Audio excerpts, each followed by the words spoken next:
इस वीडियो में हम देखेंगे बायोट सैवर्स लॉ। तो बायोट सैवर्स लॉ रिलेशन देता है करंट में और मैग्नेटिक फील्ड में। हम जानते हैं कि जो मैग्नेटिक फील्ड है उसका रीज़न क्या है। उसका रीज़न है करंट। मूविंग चार्जेस उसका रीज़न है।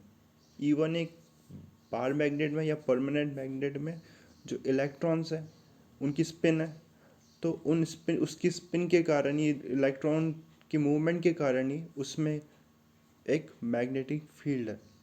तो मैग्नेटिक फील्ड का रीज़न का सोर्स जो है वो इलेक्ट्रिक करंट है या मूविंग चार्जेस है। तो इसमें इसका रिलेशन ही हम फाइंड आउट करेंगे कि करंट एलिमेंट का रिलेशन, करंट का रिलेशन मैग्नेटिक फील्ड से कैसे है, और उसकी डायरेक्शन भी हम बायोट सैवर्स लॉ में देखेंगे। तो चलिए स्टार्ट करते हैं। तो आर्टिकल है 4.5 magnetic field due to current element Biot Savart's law. All magnetic fields that we know are due to currents or moving charges and due to intrinsic magnetic movements of particles। तो जितने भी magnetic field जो भी है उसका reason मैंने बताया current है, मूविंग चार्जेस है और intrinsic magnetic movement of particle. Magnetic movements of particle, electron की बात की गई है यहाँ, तो उनके कारण ही जो इलेक्ट्रॉन का स्पिन है, स्पिन के कारण ही मैग्नेटिक मूवमेंट होगा। इंट्रिंसिक प्रॉपर्टी होगी ये एक किसी भी मटेरियल की जिसमें मैग्नेटिक फील्ड है। Here we shall study the relation between current and the magnetic field it produces। तो current और magnetic field में हम relation देखेंगे। It is given by the Biot-Savart law। Figure 4.8 show a finite conductor XY carrying current I। तो यहाँ पर एक conductor है, XY कंडक्टर है जिसमें I करंट फ्लो हो रहा है या I करंट फ्लो हो रहा है। Consider N infinitesimal element DL of the conductor. तो हम एक छोटा सा एलिमेंट DL एलिमेंट कंसिडर कर लेते हैं। तो ये करंट एलिमेंट आइडियल होगा। छोटा सा एलिमेंट कंसिडर करने से हमें एक डायरेक्शन मिल जाएगी। इस एक्स वाई एक की कोई पर्टिकुलर डायरेक्शन नहीं है, बट इस क्योंकि हमने बहुत छोटा एलिमेंट लिया है तो एक इसकी पर्टिकुलर डायरेक्शन आ जाएगी। तो करंट की एक पर्टिकुलर डायरेक्शन यहाँ पर आ जाएगी। The magnetic field DB to be determined to due to this element is to be determined at a point P which is at a distance R from it। तो हमें इस point पे, ये P point पे magnetic field due to this small current element find out करनी है, और इसका डिस्टेंस या डिस्प्लेसमेंट यहाँ से स्मॉल r डिस्प्लेसमेंट है। डिस्प्लेसमेंट वेक्टर की डायरेक्शन इस तरफ होगी। तो let theta be the angle between DL and the displacement vector R। और इसके बीच में जो एंगल है इस करंट एलिमेंट और इस डिस्प्लेसमेंट वेक्टर वो है थीटा। तो हम बायोट सैवर्ट लॉ को जब कंपेयर करेंगे कूलम लॉ से हम देखेंगे तो इसमें ये थीटा फैक्टर भी है जो कि कूलम लॉ में नहीं है। According to Biot Savart law the magnitude of the magnetic field DB is proportional to the current element I। तो जो मैग्नेटिक फील्ड प्रोड्यूस होगी इस पॉइंट पे वो प्रोपोर्शनल है करंट के, DB प्रोपोर्शनल है करंट के, और the element current element DL, तो DL के भी प्रोपोर्शनल है, तो IDL के प्रोपोर्शनल हो गया ये। और इन्वर्सली प्रोपोर्शनल किसके है, तो इन्वर्सली प्रोपोर्शनल है ये square of the distance R। तो R जो डिस्प्लेसमेंट वेक्टर या डिस्टेंस है इसके स्क्वायर के प्रोपोर्शनल है। तो ये तो अगर बात हुई तो मैग्नीट्यूड की बात होगी। Its direction is perpendicular to the plane containing DL and R। और जो डायरेक्शन होगी मैग्नेटिक फील्ड की वो क्या होगी, ये जो आइडियल एलिमेंट है, स्मॉल एलिमेंट लेंथ एलिमेंट है जो, और आर डिस्प्लेसमेंट, तो ये एलिमेंट और ये आर इस प्लेन के परपेंडिकुलर, और उसे हम राइट हैंड पाम रूल से, राइट हैंड स्क्रू रूल से फाइंड आउट कर सकते हैं। तो अगर एक मैं स्क्रू को DL से, क्योंकि DL पहले, DL और R ये वेक्टर में हम जब देखेंगे इसे तो DL क्रॉस R आएगा। तो DL से अगर एक स्क्रू को मूव कराऊँ मैं R डायरेक्शन, इस डायरेक्शन में रोटेट कराता हूँ तो मुझे दिखेगा कि स्क्रू इनसाइड जा रहा है, तो स्क्रू नीचे की तरफ जाएगा, यानी कि जो मैग्नेटिक फील्ड होगी इस केस में वो इनसाइड द पेपर या इनसाइड द प्लेन होगा, तो इसलिए क्रॉस है यहाँ। तो इनसाइड द पेपर आएगा। सिमिलरली अगर ये DL R, अगर इस पॉइंट पे हम मैग्नेटिक फील्ड फाइंड आउट करते हैं तो जो R होता है इस डायरेक्शन में होता है और DL से ये डायरेक्शन इस तरफ होती, तो स्क्रू अब इस डायरेक्शन में रोटेट करेगा और तो ये बाहर की तरफ आता, मैग्नेटिक फील्ड बाहर की तरफ आती। तो इस केस में ये इनसाइड द पेपर है क्योंकि हम DL से इस तरफ स्क्रू को हम रोटेट कराएंगे। तो राइट हैंड पाम रूल या फिर राइट हैंड स्क्रू रूल से डायरेक्शन हम फाइंड आउट कर सकते हैं। वेक्टर नोटेशन में जो बायोट सावर्ट लॉ हो जाएगा, D is proportional to IDL cross R। तो यानी कि जो मैग्नेटिक फील्ड है उसकी डायरेक्शन होगी DL आइडियल करंट एलिमेंट और जो डिस्प्लेसमेंट है डिस्प्लेसमेंट वेक्टर की डायरेक्शन के परपेंडिकुलर, और नीचे R³ आ गया। तो इसको आगे देखते हैं। तो यहाँ पर जब प्रोपोर्शनलिटी को हम रिमूव करेंगे तो म्यू नॉट 4 पाई एक कांस्टेंट आ जाएगा, और इसमें म्यू नॉट जो ये कांस्टेंट आया ये वैक्यूम के लिए, जब मीडियम वैक्यूम होगा। Mu naught basically mu naught है क्या, तो म्यू नॉट हम देख चुके हैं पहले भी, परमिएबिलिटी है, परमिएबिलिटी। तो ये शो करेगा कि जो भी मीडियम है वो कितना मैग्नेटाइज हो जाएगा और कितना ज़्यादा कोई भी मीडियम है वो कितना मैग्नेटाइज हो जाएगा।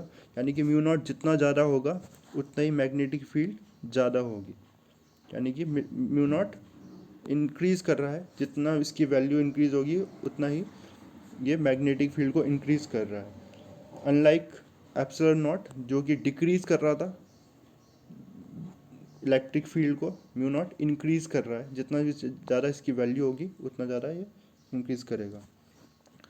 मैग्नीट्यूड देखें हम तो मैग्नीट्यूड में ये सिंपली हो जाएगा mu naught D B is mu naught by 4 pi IDL, और इसमें साइन थीटा आ जाएगा। तो अगर साइन इसको हम वेक्टर में यहाँ से कन्वर्ट करना चाहें तो ये क्या हो जाएगा, तो क्या कर सकता हूँ मैं, mu naught 4 pi IDL DL R upon R³।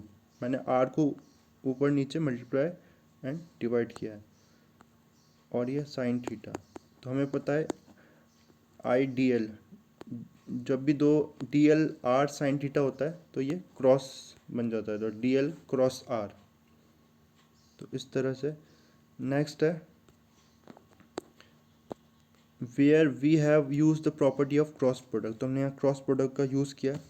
जो DL क्रॉस R है हमें पता है DL साइन थीटा होगा। Equation 4.11 constitute our basic equation for the magnetic field. The proportionality constant in SI unit has a exact value, और इसकी value mu naught by 4 पाई की value कितनी है, 10⁻⁻⁷ टेस्ला मीटर पर एम्पियर। तो इसकी वैल्यू है, और म्यू नॉट को हम परमिबिलिटी ऑफ फ्री स्पेस कहेंगे, जो मैंने अभी आपको एक्सप्लेन करा।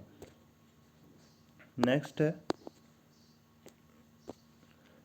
the Biot-Savart's law for the magnetic field has certain similarities as well as differences with the Coulomb law for the electrostatic field. तो Coulomb law था इलेक्ट्रोस्टैटिक फील्ड के लिए और बायोट-सावर्ट्स लॉ है मैग्नेटिक फील्ड के लिए।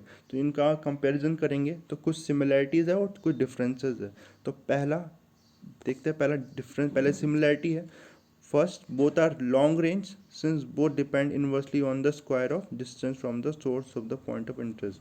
तो दोनों ही इन्वर्सली प्रोपोर्शन है, इलेक्ट्रिक फील्ड भी इन्वर्सली प्रोपोर्शन है डिस्टेंस के स्क्वायर के, और मैग्नेटिक फील्ड भी प्रोपोर्शनल है इन्वर्स के स्क्वायर के डिस्टेंस के स्क्वायर के। जिस पॉइंट पे हमें मैग्नेटिक फील्ड निकालनी है उस पॉइंट पे सोर्स का जो डिस्टेंस है। तो दोनों ही लॉन्ग रेंज फोर्स है, इसलिए the principle of superposition applies to both field. तो सुपरपोजिशन का प्रिंसिपल दोनों में लगेगा। कहने का मतलब है अगर बहुत सारे चार्जेस है तो उन बहुत सारे चार्जेस के कारण जो इलेक्ट्रिक फील्ड होगी, तो नेट जो फील्ड इलेक्ट्रिक फील्ड होगी सबके कारण वो उनका वेक्टर सम हो जाएगा। सिमिलरली अगर बहुत सारे करंट एलिमेंट है तो उन सब का सम हो जाएगा रिजल्टेंट मैग्नेटिक फील्ड। नेक्स्ट इसमें देखते हैं, in this connection note that the magnetic field is linear in the source IDL just as the electrostatic field is linear in its source the electric charge. तो हमने देखा IDL भी एक linear है, एक लाइन में आइडियल करंट फ्लो कर रहा है।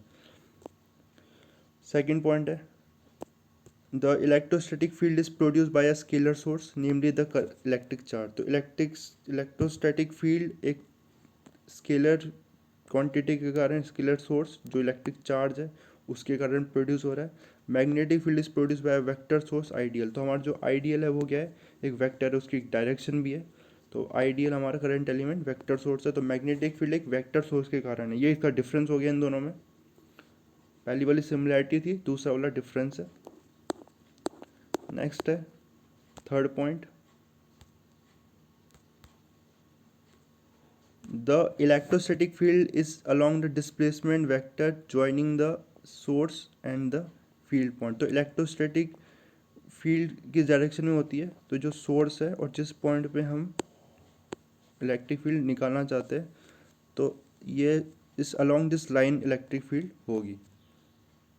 The magnetic field is perpendicular to the plane containing displacement vector R and the current element ideal. लेकिन जो मैग्नेटिक फील्ड क्या होगी, जैसे कि करंट एलिमेंट आइडियल यहाँ पर है, आइडियल यहाँ है, और हमें इस पॉइंट पे फाइंड आउट करना है। तो डिस्प्लेसमेंट वेक्टर ये आर इस तरफ हुआ, तो जो मैग्नेटिक फील्ड होगी इन दोनों के परपेंडिकुलर होगी।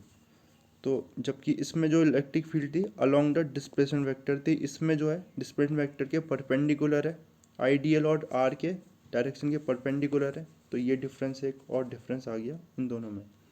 नेक्स्ट है there is an angle dependence in the Biot Savart's law which is not present in the electrostatic case. तो इसमें एक एंगल डिपेंडेंस है, एंगल बिटवीन आइडियल और डिस्प्लेसमेंट वेक्टर, इस एंगल डिपेंडेंस है। अगर सपोज ये थीटा जीरो हो जाता है, यानी कि हम मैग्नेटिक फील्ड फाइंड आउट करना चाहते हैं अलोंग द वायर या अलोंग द करंट एलिमेंट उस डायरेक्शन में, तो थीटा जीरो हो जाएगा, यानी कि इस डायरेक्शन में कोई भी करंट मैग्नेटिक फील्ड नहीं होगी, यानी कि थीटा का जीरो के अलावा दूसरा एंगल होना पड़ेगा जिसमें मैग्नेटिक फील्ड हमें मिले। तो वही आगे एक्सप्लेन किया है, the magnetic field at any point in the direction of D L is zero. तो डी एल के अलॉन्ग, करंट एलिमेंट के अलॉन्ग जो डायरेक्शन होगी मैग्नेटिक फील्ड की वो जीरो होगी, because theta is zero, sine theta is zero and D B is zero.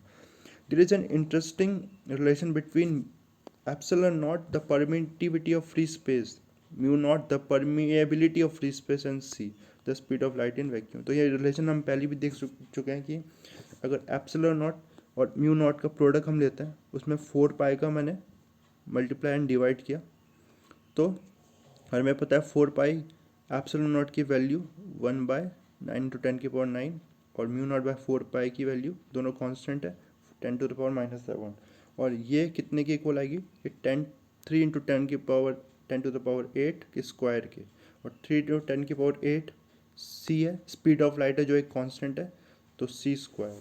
तो एक रिलेशन आया, यानी कि म्यू नॉट एप्सिलॉन नॉट का प्रोडक्ट जो है 1/c² के इक्वल हमें मिला।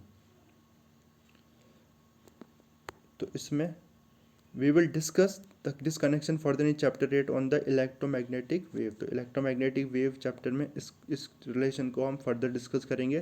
Since the speed of light in vacuum is constant, the product mu naught epsilon naught is fixed in magnitude। तो इनका product भी, क्योंकि ये दोनों भी constant है, इनका product भी constant रहेगा।